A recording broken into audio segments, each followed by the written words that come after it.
샬롬 3월 6일 매일 말씀 묵상입니다. 한 주간 동안 평안하게 지내셨나요? 오늘도 주님께서 주시는 평강과 기쁨으로 하루를 살아내시길 기도합니다.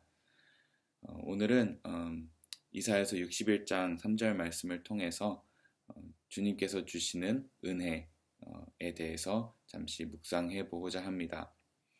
신기하게도 어제 이재원 목사님께서 이사야서 61장 1, 2절을 말씀을 전해 주셨는데요. 저도 그 말씀에 이어서 3절을 전하게 되었습니다. 최근에 저희 교회 이전을 하면서 여러 가지 많은 것들을 새로 배우고 경험하는 귀한 시간인 것 같습니다. 무엇보다도 여러 가지 많은 것들을 배우고 경험하지만 특별히 음향과 소리 시스템을 보면서 또 세팅하고 또 준비하면서 많은 것들을 공부하게 되었는데요. 이 과정을 통해서 정말 새로운 세계가 있다는 사실을 깨닫게 됩니다. 정말 음향 시스템을 이제 점검하고 또 살펴보면서 여러 가지 궁금증이 있었습니다. 왜 굳이 이런 다른 케이블들을 사용할까? 왜 이렇게 복잡하게 만들어 놨을까? 하면서 이제 공부하고 찾아보았는데요. 특별히 뭐 마이크 선이 다르고 악기 선이 다르고 또 스피커 연결하는 선은 또 다르고 잭 모양도 다르고 굉장히 복잡한 것 같습니다.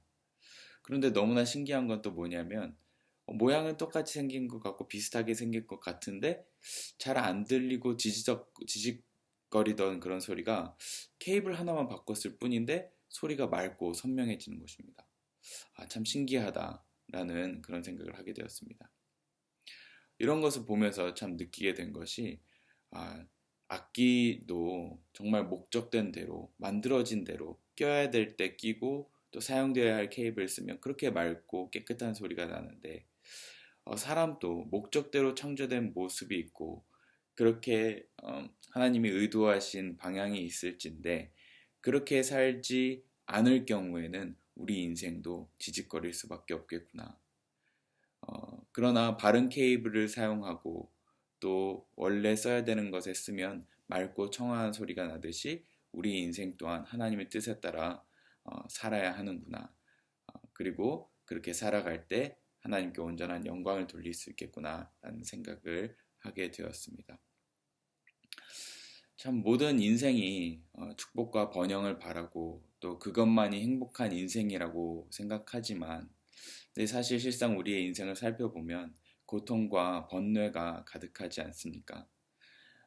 그렇다면 그 인생 가운데서 어떻게 하면 진짜 이 고통 가운데서도 하나님께 영광을 돌리고 힘든 가운데서 어떻게 진정한 삶의 의미와 행복을 찾을 수 있을까요? 사실 오늘 이 음향 시스템을 통해서 그것에 대한 무릎을 탁 치는 사건을 제가 경험하게 되었습니다. 이 과정을 통해서 신기한 것을 알게 되었는데요. 그것을 보면서 또 그 과정을 통해서 바로 오늘 본문 9절 61장 3절이 떠오르기도 하였습니다. 바로 어제 이정욱 목사님께서 1절과 2절을 전해주셨는데요. 제가 이 음향 원리를 통해서 이 3절이 떠올랐던 것입니다. 제가 이 61장 3절을 한번 읽어보겠습니다. 시온에서 슬퍼하는 사람들에게 제 대신에 화관을 씌워주시며 슬픔 대신에 기쁨의 기름을 발라주시며 괴로운 마음 대신에 기쁨의 기름을 발라주시며 괴로운 마음 대신에 찬송이 마음에 가득 차게 하셨다. 그리하여 사람들은 그들을 가리켜 의의 나무, 주님께서 스스로 영광을 나타내시려고 손수 심으신 나무라고 부른다. 아멘. 제가 잠시 음향에 대한 이야기를 잠깐 하길 원합니다. 우리가 음향에 쓰는 우리가 특별히 마이크를 연결하고 악기를 연결하는 선들은 다 하나인 것처럼 보이지만 그 케이블 안에는 각각 목적에 따라서 어떤 것은 한 개, 어떤 것은 두 개, 어떤 것은 한 개 위에 보호선이 입히기도 하고 어떤 것은 두 개 위에 보호선을 감아놓기도 합니다. 그런데 특별히 마이크에 있는 선이 참 특이하게 생겼습니다.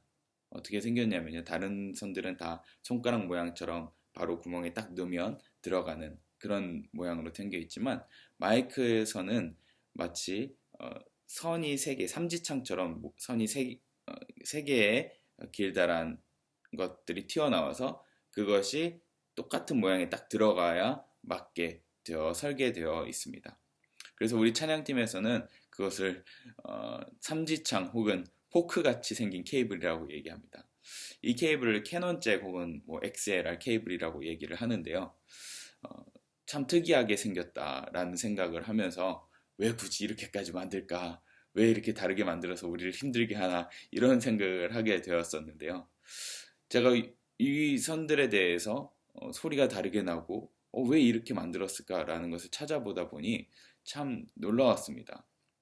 그 왜 세 개의 세 개의 삐죽한 것이 나와 있냐면 바로 그 세 개는 선이 세 개가 연결되어 있다는 것인데 플러스 선, 마이너스 선, 그리고 그라운드 선, 그러니까 접지라는 세 개의 선이 있다는 것이었습니다. 접지는 말 그대로 감전을 막아주는 선이겠죠. 그런데 왜 플러스 선, 마이너스 선을 마이크에서 보내주는 것일까요? 저는 여기서 좀 놀랐습니다. 일반적으로 우리가 내는 소리는 악기나 다른 전자 장비에서 나오는 소리보다 굉장히 작기 때문에 그것을 증폭시켜 주어야 한다고 합니다. 그래서 우리 목소리의 작은 파동을 두 개의 선을 통해서 보내주어서 증폭시켜 주는 것입니다. 그런데 여기서 한 가닥에서는 원래 파동대로 보내주고 또 다른 한 가닥은 위상을 바꾸어 주어서 반대의 신호, 즉 마이너스 신호로 보내준다는 것입니다. 왜 굳이 신호를 뒤집어서 보내줄까요? 여기에서 놀라운 원리가 숨어 있는데요. 케이블이 아무리 접지선으로 보호되고 고무막으로 보호되어 있다 하더라도 그 선에는 외부에서 들어오는 노이즈가 들어올 수밖에 없다고 합니다. 그래서 그렇게 들어온 노이즈선은 어떻게 될까요? 이 선 두 개의 플러스 선과 마이너스 선에 당연히 동시에 노이즈도 들어가겠죠. 제가 그림을 첨부할 텐데요. 그 그림이 바로 이와 같습니다. 방금 말씀드렸듯이 이 두 선, 플러스 선과 마이너스 선은 정확히 반대 모양으로 이루어진 선입니다. 우리가 수학 공식을 생각해 볼 때 사인 곡선과 코사인 곡선이 있죠. 마치 그와 같이 동시에 사인 곡선의 선과 코사인 곡선의 선을 동시에 보내주는 것 같은 그런 역할을 하는 것입니다. 그런데 여기서 노이즈가 들어올 때는 어떻게 들어올까요? 이 플러스 선에도 똑같이 피크가 올라가고 마이너스 선에도 똑같이 피크가 올라갑니다. 그런데 이 피크가 올라간 이 선이 나중에 어떻게 될까? 이 소리가 어떻게 될까요? 이 마이너스로 가던 선이 나중에 위상이 뒤집힌다고 말씀드렸습니다. 왜 위상을 뒤집을까요? 플러스와 똑같은 소리로 만들어져서 소리를 두 배로 증폭시켜주는 역할을 한 것입니다. 그런데 여기서 노이즈가 아까 들어왔을 때를 생각해 보시기 바랍니다. 노이즈가 마이너스 선에서 피크로 위로 올라갔다면 나중에 위상이 뒤집히면 그 노이즈는 어디로 내려갈까요? 바로 아래로 향하게 될 것입니다. 그 두 플러스 선과 그리고 마이너스 선이 함께 가고 있을 때 이 위상이 뒤집어진 마이너스 선은 원래 소리는 다시 증폭이 되게 되고 노이즈는 어떻게 될까요? 위로 올라갔던 노이즈와 아래로 내려갔던 노이즈가 합쳐지면서 바로 상쇄되어서 0으로 수렴된다는 것입니다. 참 이걸 보면서 놀랐습니다. 와, 이것을 생각해서 선을 이렇게 만들었구나. 즉 노이즈가 들어와도 이게 증폭되는 것이 아니라 이 두 개의 선 때문에 마이너스란 이 선 때문에 바로 위상이 뒤집어지면서 마이너스로 노이즈가 상쇄되게 되는 것이구나 라는 것을 보면서 제가 무릎을 탁 치게 되었습니다. 우리 인생도 이와 같구나. 우리는 인생에서 플러스만을 좋아합니다. 플러스가 뭘까요? 축복과 번영, 즐거움만을 좋아한다는 것입니다. 그것만이 인생에 있어야 한다고 생각합니다. 그러나 현실은 어떤가요? 우리의 인생은 마이너스, 즉 고통도 있고 슬픔도 있고 괴로움도 있습니다. 이 슬픔과 고통, 괴로움 모두 역시 우리의 인생의 일부입니다. 그런데요, 이런 인생 가운데 축복이 넘칠 때든지 고난이 있을 때든지 우리 인생에는 노이즈가 들어옵니다. 즉 죄가 늘 도사리고 있다는 것입니다. 우리 모두는 하나님의 사랑을 전하는 진리의 사절단으로 창조되었습니다. 그렇게 하나님의 사랑을 전하는 주님의 영광을 드러내는 그리스도인으로 창조되어 있는데 죄라는 노이즈로 인해서 우리 인생 가운데 하나님의 소리는 잘 전달하지 못하고 잡음만 들리고 사람들을 불쾌하게 만들 수 있다는 것입니다. 그러나 우리가 걱정할 것이 없습니다. 바로 이것을 해결하기 위해서 하나님께서 방법을 마련해 두셨다는 것입니다. 바로 오늘 본문 말씀이 하나님께서 일하시는 방식인 것입니다. 시온에서 슬퍼하는 사람들에게 제 대신에 화관을 씌워주시며 슬픔 대신에 기쁨의 기름을 발라주시며 괴로운 마음 대신에 기쁨의 기름을 발라주시며 괴로운 마음 대신에 찬송이 마음에 가득 차게 하셨다. 그리하여 사람들은 그들을 가리켜 의의 나무, 주님께서 스스로 영광을 나타내시려고 손수 심으신 나무라고 부른다. 아멘. 하나님이 어떻게 바꾸신다고 하십니까? 제 대신에 화관을 씌워주시고 슬픔 대신에 기쁨의 기름을 발라주시고 괴로운 마음, 즉 근심 대신에 기쁨의 기름, 괴로운 마음, 근심 대신에 찬송을 우리에게 주신다고 하십니다. 우리 인생 가운데 마이너스 신호와 같은 재, 슬픔, 괴로움이 있습니다. 그런데 신호의 위상이 바뀌듯이 우리의 모든 슬픔과 괴로움이 기쁨과 찬송과 화관으로 바뀌는 순간이 있습니다. 그것은 상황이 바뀌거나 문제가 해결되는 것을 뛰어넘는 상황입니다. 그것은 우리의 마음과 생각의 변화입니다. 상황과 문제를 바라보는 시선이 바뀌는 것입니다. 그 모든 것이 하나님의 사랑이었구나. 그 모든 것이 은혜였구나 라고 알게 되는 순간이 있습니다. 그 순간이 언제입니까? 바로 예수님께서 모든 질고를 지시고 우리의 모든 죄를 해결하신 사건을 경험하는 시간입니다. 십자가 아래에서는 모든 것이 은혜로 변화합니다. 가장 억울하고 가장 부당하게 죽으신 예수님의 십자가를 바라보면 우리 인생 가운데 겪는 모든 어려움은 그분의 고통 아래에서 무한대로 작아집니다. 동시에 그분의 피 흘리심은 우리의 모든 실수와 잘못, 죄악을 덮고도 남습니다. 그분께서 우리의 모든 죄악을 가져가셨기 때문입니다. 바로 이 순간이 우리의 인생의 마이너스와 같은 삶이 플러스로 위상이 변화하는, 플러스로 전환되는 순간입니다. 죄를 뒤집어 쓴 것 같은 우리 인생에 예수님께서는 가시면류관을 쓰시고 우리에게 화관을 씌워주십니다. 슬픔이 있는 우리에게 갈기갈기 찢기신 그분의 몸으로 우리에게 기름을 발라주십니다. 괴로운 마음이 있는 우리에게 물과 피를 흘리시면서 기쁨의 기름을 발라주십니다. 그것을 본 자는 어떻게 하겠습니까? 찬송할 수밖에 없습니다.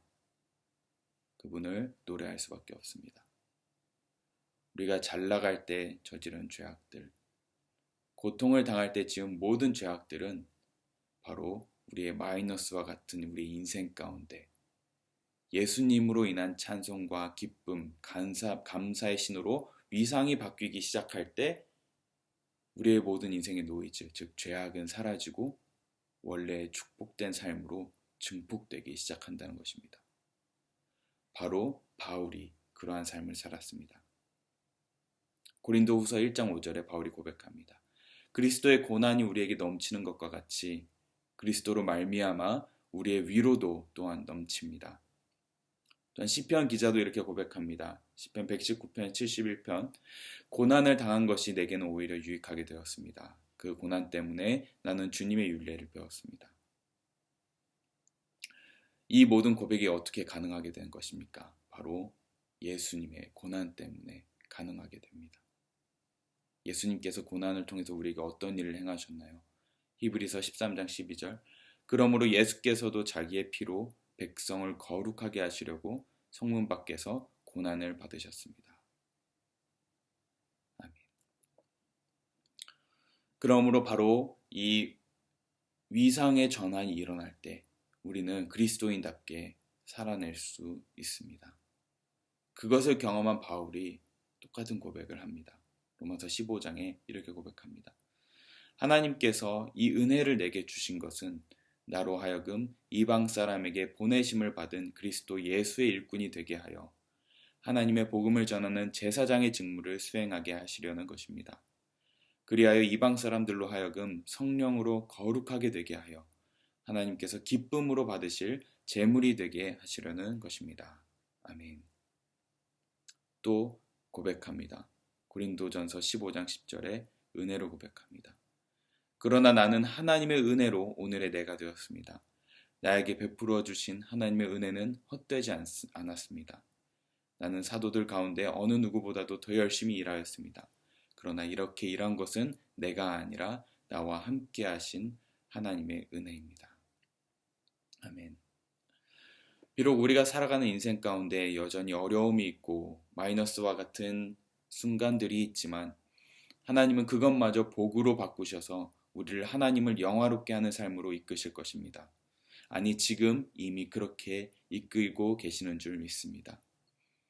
그래서 오늘 본문 후반부에는 이런 고백이 등장합니다. 그리하여 사람들은 그들을 가리켜 의의 나무, 주님께서 스스로 영광을 나타내시려고 손수 지으신 심으신 나무라고 부른다. 아멘.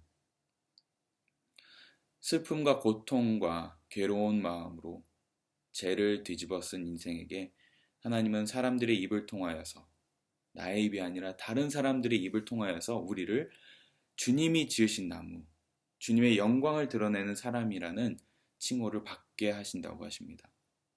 그리고 그들은 사명이 회복되어 창조된 모습으로 살아가기 시작합니다. 그것이 오늘 본문 이후에 4절과 6절에 등장합니다. 제가 읽어보겠습니다.